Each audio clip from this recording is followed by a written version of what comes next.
और चलिए अब रुक करते हैं न्यूज ब्लास्ट खबरों की ओर। गृह मंत्री अमित शाह की एक और बड़ी सफलता, आखिर पकड़ा ही गया भगोड़ा अमृतपाल सिंह। खुद को समझ रहा था भिंडरवाला का नया अवतार, लेकिन मोदी सरकार की पैनी निगाहों से नहीं बच सका ये अपराधी और मौका पंजाब पुलिस ने इसे गिरफ्तार कर लिया। वस्तुतः 23 फरवरी को हुए प्रदर्शन के बाद ही गृह मंत्रालय सक्रिय हो गया था। गृह मंत्री अमित शाह ने पंजाब सीएम को बुलाकर की थी दो टूक बात और उसके बाद से ही पंजाब पुलिस के साथ केंद्रीय एजेंसियां भी सक्रिय हो गई थी। तब से गृह मंत्रालय लगातार कर रहा था रिमोट मॉनिटरिंग और अंततः गृह मंत्रालय पंजाब पुलिस को बड़ी सफलता हाथ लग गई और मिल गई। इस घटनाक्रम से एक बार फिर पूरे देश में गया एक ही क्लियर मैसेज, राष्ट्र विरोधी शक्तियों और अपराधियों के प्रति जीरो टॉलरेंस की नीति रहेगी नरेंद्र मोदी सरकार की। और इसका आज एक और उदाहरण सभी के सामने है, क्योंकि भगोड़ा अमृतपाल सिंह जिसे अब पकड़ा गया है। गृह मंत्री अमित शाह की एक और बड़ी सफलता इसे माना जा सकता है। आखिर पकड़ा ही गया भगोड़ा अमृतपाल सिंह। खुद को समझ रहा था भिंडरावाला का नया अवतार, लेकिन मोदी सरकार की पैनी निगाहों से नहीं बच सका ये अपराधी और मोगा पंजाब पुलिस ने इसे गिरफ्तार कर लिया।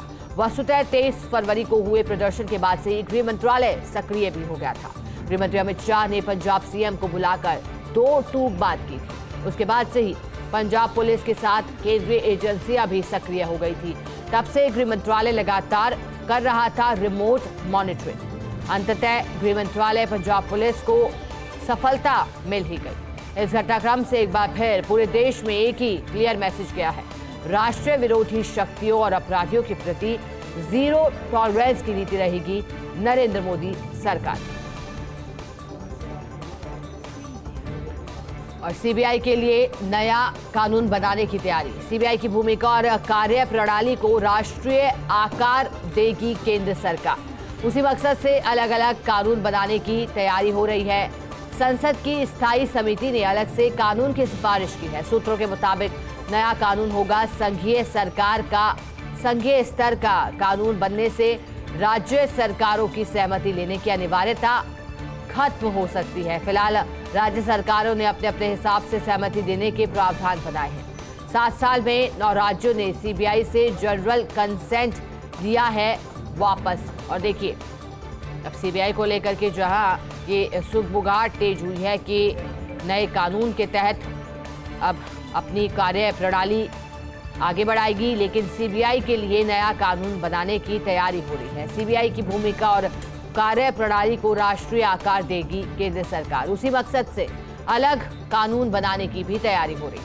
संसद की स्थायी समिति ने अलग से कानून की सिफारिश की है। सूत्रों के मुताबिक नया कानून होगा संघीय स्तर का कानून बनने से राज्य सरकारों की सहमति लेने की जो अनिवार्यता है वो खत्म हो सकती है।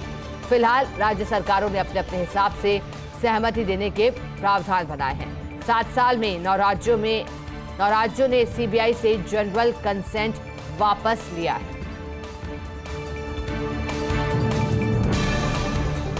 अब वंदे भारत चलेगी इंटरसिटी। इस साल के अंत तक इंटरसिटी शुरू करने की तैयारी है। दिसंबर तक 12 वंदे भारत ट्रेनें चलने लगेंगी। 250 किलोमीटर दूरी के शहर भी इससे जुड़ जाएंगे। पहले चरण की बात की जाए तो चरण में भोपाल, इंदौर, जयपुर, मानेसर, कानपुर, लखनऊ, पटना, दरभंगा, मदुरै, कन्याकुमारी जैसे रूट पर सेवाएं शुरू। बड़ी सौगात इसे माना जा सकता है, क्योंकि तैयारी लगातार हो रही है। अब वंदे भारत चलेगी इंटरसिटी। इस साल के अंत तक इंटरसिटी शुरू करने की तैयारी है। दिसंबर तक 12 वंदे भारत ट्रेनें चलने लगेंगी। 250 किलोमीटर दूरी के शहर इससे जुड़ जाएंगे। पहले चरण में भोपाल, इंदौर, जयपुर, मानेसर, कानपुर और लखनऊ, पटना, दरभंगा, मदुरै, कन्याकुमारी जैसे रूट पर सेवाएं शुरू।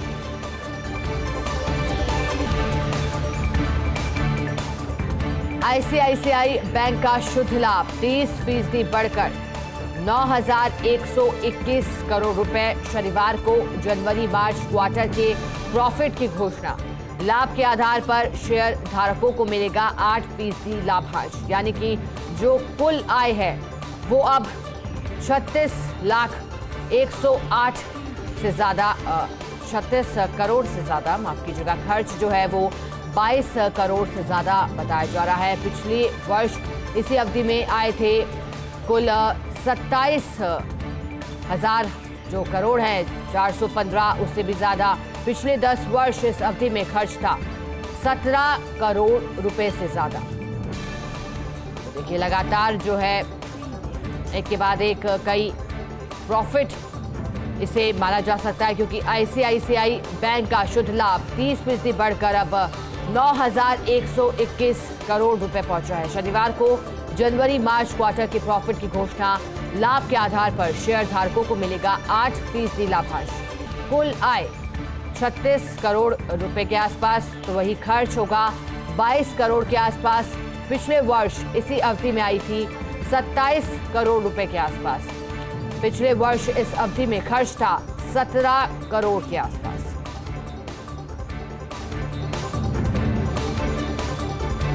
प्रदेश में बिछी चुनावी चौसर। विधानसभा के साथ लोकसभा की तैयारियों में भाजपा उतरी है।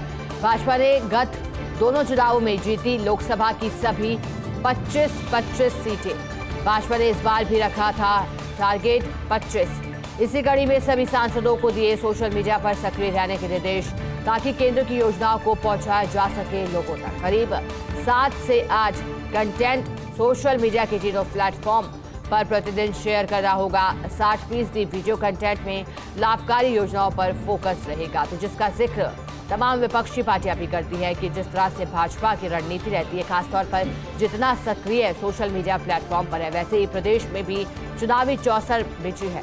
विधानसभा के साथ ही लोकसभा की तैयारियों में भी भाजपा उतर गई है। भाजपा ने गत दोनों चुनाव में जीती लोकसभा की सभी 25-25 सीटें। भाजपा ने इस बार भी टारगेट 25 रखा है। इसी कड़ी में सभी सांसदों को दिए हैं सोशल मीडिया पर सक्रिय यानी कि एक्टिव रहने के निर्देश, ताकि केंद्र की योजनाओं को पहुंचाया जा सके लोगों तक। करीब 7 से 8 कंटेंट सोशल मीडिया के तीनों प्लेटफॉर्म पर प्रतिदिन शेयर करना होगा। 60% वीडियो कंटेंट में लाभकारी योजनाओं पर फोकस रहेगा।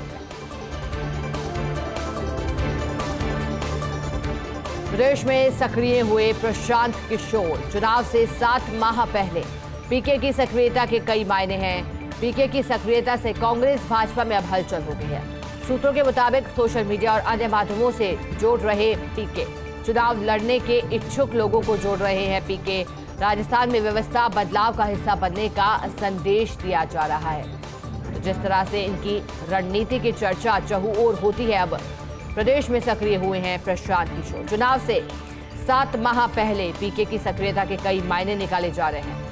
पीके की सक्रियता से कांग्रेस भाजपा में हलचल है। सूत्रों के मुताबिक सोशल मीडिया और अन्य माध्यमों से जोड़ रहे हैं प्रशांत किशोर। चुनाव लड़ने के इच्छुक लोगों को जोड़ रहे हैं पीके।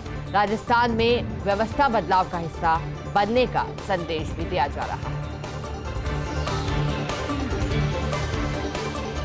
जयपुर के द्रव्यवती नदी में प्रदूषण पर एनजीटी सख्त हो गया है। एनजीटी ने राज्य सरकार को 100 करोड़ जमा कराने के आदेश दिए। जयपुर के रंगाई छपाई उद्योग के कारण प्रदूषित हुई है द्रव्यवती नदी। एनजीटी में सलमान कासमी ने लगाई थी याचिका। पीठ ने कहा कि इस क्षेत्र में कोई पर्यावरणीय नियम नहीं है, ऐसी स्थिति में मिशन मोड में कार्रवाई की जानी चाहिए। द्रव्यवती नदी के पानी, गुणवत्ता और फसलें दोनों खराब हो रही हैं। एनजीटी ने 3 माह में कार्रवाई की रिपोर्ट दाखिल करने के निर्देश दिए हैं। मामले में अगली सुनवाई 18 जुलाई को। देखिए, जयपुर के द्रव्यवती नदी में प्रदूषण पर एनजीटी सख्त। एनजीटी ने राज्य सरकार को 100 करोड़ जमा कराने के आदेश दिए हैं। जयपुर के रंगाई छपाई उद्योग के कारण द्रव्यवती नदी प्रदूषित हुई है। एनजीटी में सलमान कासमी ने याचिका लगाई थी। पीठ ने कहा कि इस क्षेत्र में कोई पर्यावरणीय नियम नहीं है, ऐसी स्थिति में मिशन मोड में कार्रवाई की जानी चाहिए। द्रव्यवती नदी के पानी की गुणवत्ता और फसलें दोनों खराब हो रही हैं। एनजीटी ने 3 माह में कार्रवाई की रिपोर्ट दाखिल करने के निर्देश दे दिए हैं। मामले में अगली सुनवाई 18 जुलाई को।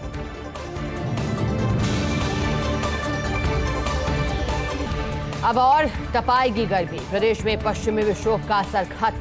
प्रदेश में गर्मी ने फिर से तेवर दिखाने शुरू कर दिए हैं। ज्यादातर शहरों में तापमान 2 डिग्री तक चढ़ गया है। अगले हफ्ते तक आसमान साफ रहेगा, जिससे तापमान में 3 से 5 डिग्री तक की बढ़ोतरी का पूर्वानुमान है। कई शहरों में पारा पहुंच सकता है 45 डिग्री के पार।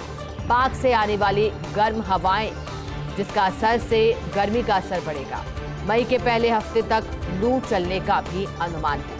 देखिए, हीट वेव की आशंका यहां बढ़ गई है। हालांकि मार्च में जिस तरह से पश्चिमी विक्षोभ एक्टिव हो रहा था और प्रदेश में बारिश का दौर देखा जा रहा था, लेकिन अब जो जानकारी है, अब और तपाएगी गर्मी। प्रदेश में पश्चिमी विक्षोभ का असर खत्म हुआ है। प्रदेश में गर्मी ने फिर से तेवर दिखाने शुरू किए हैं। ज्यादातर शहरों में तापमान 2 डिग्री तक चढ़ गया है। अगले हफ्ते तक आसमान एकदम साफ रहेगा, जिससे तापमान 3 से 5 डिग्री तक की बढ़ोतरी का पूर्वानुमान है। कई शहरों में पारा पहुंच सकता है 45 डिग्री के पार। पाक से आने वाली गर्म हवाओं के असर से गर्मी का असर और बढ़ जाएगा। मई के पहले हफ्ते तक लू चलने का भी अनुमान है। आईपीएल सीजन 2023 शनिवार को डबल हेडर मुकाबले में जीते गुजरात और पंजाब। कल के पहले मैच में गुजरात ने लखनऊ को 7 रन से हरा दिया। पहले बल्लेबाजी करते हुए गुजरात ने बनाए थे 135 रन। लक्ष्य का पीछा करते हुए लखनऊ को रोका 128 रन। गुजरात के कप्तान हार्दिक पांड्या ने 66 रन की पारी खेली। दूसरे मैच में पंजाब ने मुंबई पर 13 रन से जीत दर्ज कर ली। पहले बल्लेबाजी करते हुए पंजाब ने दिया था 215 रन का लक्ष्य। जवाब में मुंबई निर्धारित 20 ओवर में बना सकी 201 रन। पंजाब के अर्शदीप सिंह ने 4 विकेट लेकर मैच का रुख मोड़ दिया। आज दोपहर 3:30 बजे बेंगलुरु और राजस्थान रॉयल्स का मुकाबला है। शाम 7:30 बजे से आमने सामने होंगी कोलकाता और चेन्नई सुपर किंग्स।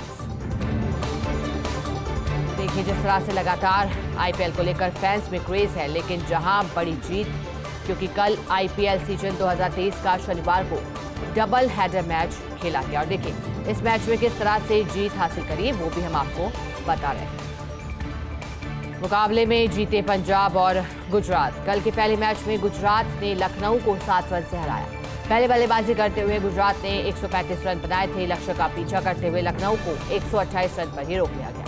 गुजरात के कप्तान हार्दिक पांड्या ने खेली 66 रन की पारी। दूसरे मैच में पंजाब ने मुंबई पर 13 रन से जीत दर्ज कर ली। पहले बल्लेबाजी करते हुए पंजाब ने दिया था 215 रन का लक्ष्य।